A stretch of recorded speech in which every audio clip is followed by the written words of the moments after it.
Lucy Walker, the director of Mountain Queen, specializes in filming people overcoming tremendous odds. Her previous works include Blindsight, the story of six blind Tibetan teenagers climbing a 23,000-foot peak on the north side of Everest. Blind children in Nepal are often seen as cursed, so this climb transforms their self image and their horizons.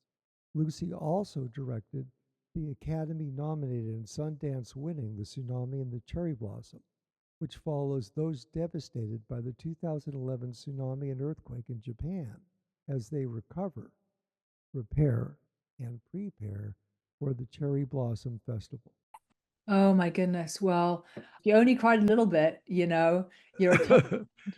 um, it's a definitely emotional ride, isn't it? And one thing I love about the movie is when we have the subtitle, The Summits of Lhakpa Sherpa, and it really is about the summits of her life and these sort of metaphorical mountains. And I think not all of us are mountain climbers, but all of us do have really periods of extraordinary challenge in our life. You know, life is suffering, it is difficult, it has its moments. And boy, hers is difficult. And so to see her climb up out of those knockbacks and keep on climbing is both sort of physically and metaphorically just so alive in her. And what's one of the lovely things about the movie is her relationship with her two daughters, who, like her, have been through very traumatic, distressing times. And at the beginning of the movie are really struggling. And one of them, as you mentioned, is barely talking and clearly struggling and in need of inspiration. And Lhakpa had devoted her life to inspiring women and girls, and it's not going very well at the beginning of the movie. She's washing dishes in Connecticut, and her family's having a really tough time. And she decides she's going to go back to Everest, and we don't know what's going to happen, right? We don't know if this is going to work. It does seem a little bit of a crazy plan. And off we go with one of the daughters, the one that will go because the other one won't, and set out on this remarkable journey. And along the way, we will discover the sort of metaphorical mountains that she's been climbing, as well as the actual mountain summits that she's become a legend of climbing for. And the journey of the movie is that shape of the mountain climb, but also the summits of her life. How on earth did you get the kids to go along and expose themselves? That was pretty special. I don't know how that happened. Slowly, particularly in the case of the older daughter, Sunny, that was quite slow. And I was very concerned for her and wasn't at all sure where it might go.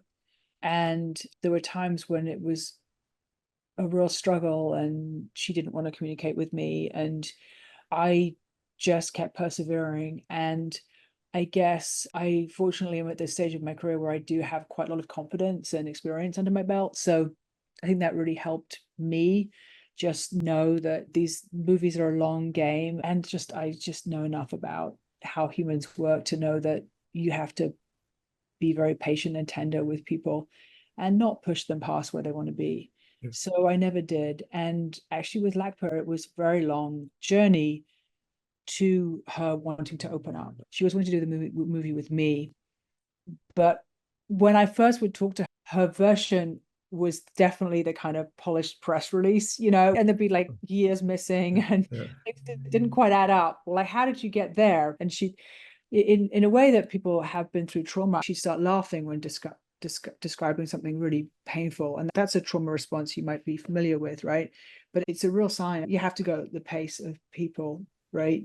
You have to go at the pace of people. And Yeah. we did. And making the movie's been a real climb. Just like, I think it's my 10th movie, depending on how you count. It might be my 10th feature, right? So we followed her summiting Everest for her 10th time. I felt like it is a process, and I had the confidence that it could be a really positive process for all involved, and or at least not a negative one. And I think that worked out. But it was to my absolute joy and surprise that there was this one moment when we'd returned from Everest. We're back in this teeny tiny apartment. Lap shares a bedroom with her younger daughter, and it's just a very small place. And Her older daughter, though, had the bedroom and didn't come out. And that was often where she'd be hiding away. And one night she just came out and she came to the kitchen and just was in a whole different mood. And we'd actually wrapped for the day and kind of given up. I kind of thought, well, she's not going to come out today. I'm not even going to ask. But I just thought, oh, wow, this is a new feeling. And so I said, how about we do a little sort of rolling on this? And she said, yes. I said to the DP, quick, roll the camera. And he said, in the cards we wrapped. And I said, I know, sorry, but this is really special. And let's roll. And he said, well, there's no lights. The lights have gone, the lights have left. And I flipped on the light switch and I said, well, it's kind of light. And he said, but the sound recorders has gone home. And I said, I used to record sound. I know how to do it. And grabbed the boom pole mic and off we went. And I can't promise it was the best recorded sound in the whole world, but that is this incredible scene in the kitchen where Sonny's really lights up and says, Mum, you've inspired me. And then they start talking as a family about what they've been through and really processing out loud for the very first time and start really turning the corner. And it's absolutely incredible as a documentary filmmaker when you're able to not just witness, but capture a moment like that. And then you kind of keep looking at the DP who's and knowing that it is, we should have wrapped earlier. It's like, but knowing that everyone would forgive me because this is exactly, there's very rare exceptions where you do need to sort of push and try to get stuff. But this was absolutely the one. No one is mad that we stayed a little later that night to get that moment because we were also just grateful and inspired that this incredible young woman, Sunny, was just finding her voice and stepping into a new world of possibility for herself. So really nice. If you could talk for a second, sort of when chronologically you came into start with her, because it's the film goes, her filming of her goes back quite a bit. And then I had done not climbing like that. Okay, but I got altitude sickness. So I understand that. And I think I know there've been other movies, but this is the first movie which showed the downright suffering and the danger which people should be aware of when they do this. No, we had an amazing team, right? We get incredible shots. What's cool about those shots is that we had an incredible team. We had more than one DP. We had an incredible DP, Devin Whetstone. We also had an incredible DP, Aaron Phillips in Connecticut.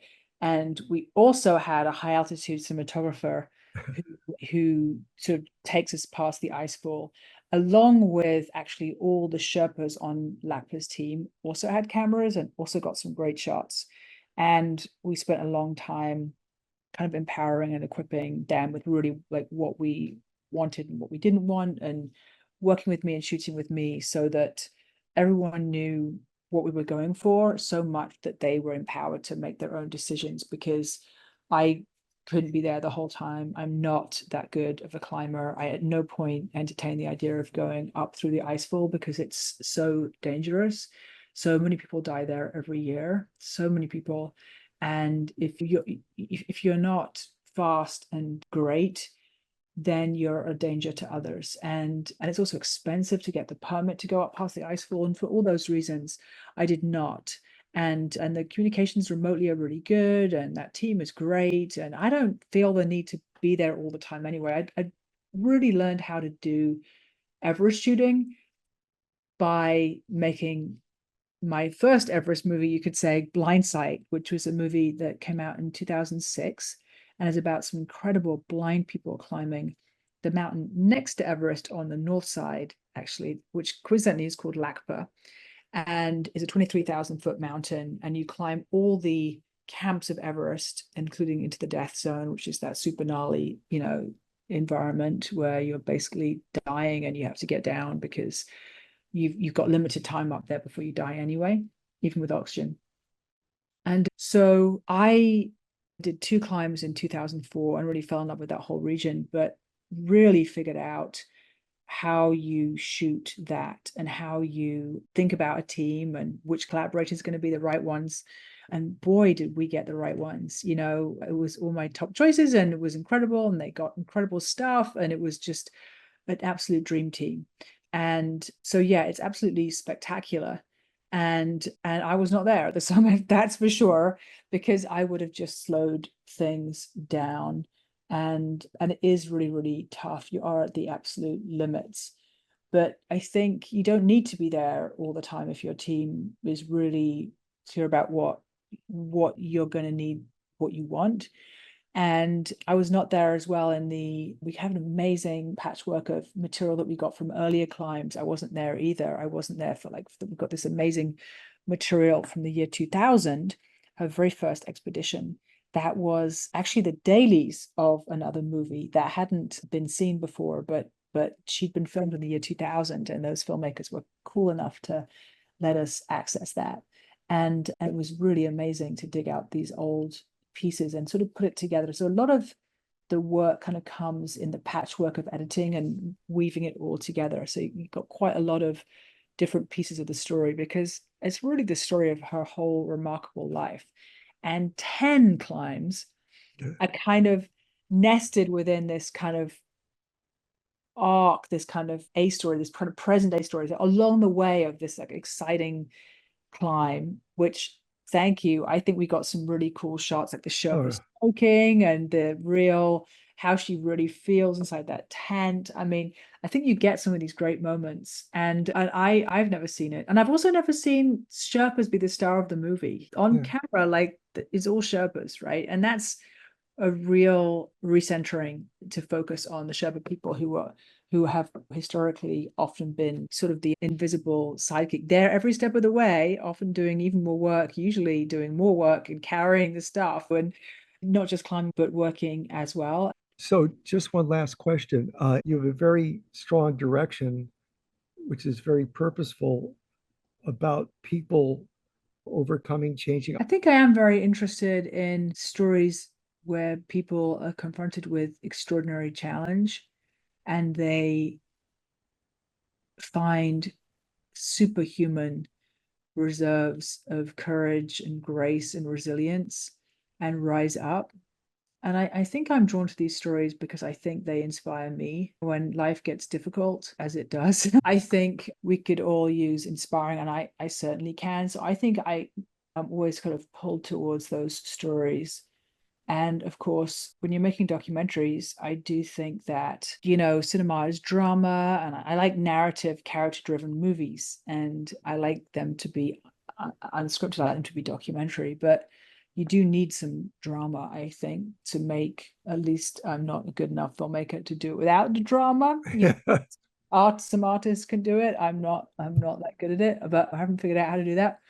But I really like really exciting stories and I really like them to be real because I think that in our generation for the first time we've really got these tools that we don't need to make up a script and hire some actors. We can actually follow real people and see how life really works, and then we can go to an editing room that you can really edit very sort of carefully with non-linear editing so that you can really put together a story in a really clear and exciting way so that audiences are actually going to watch it even though it's not got movie stars in it and etc. So I think that's also the stories that I've thought, oh, we can get them funded and people are going to enjoy watching them, that's for sure.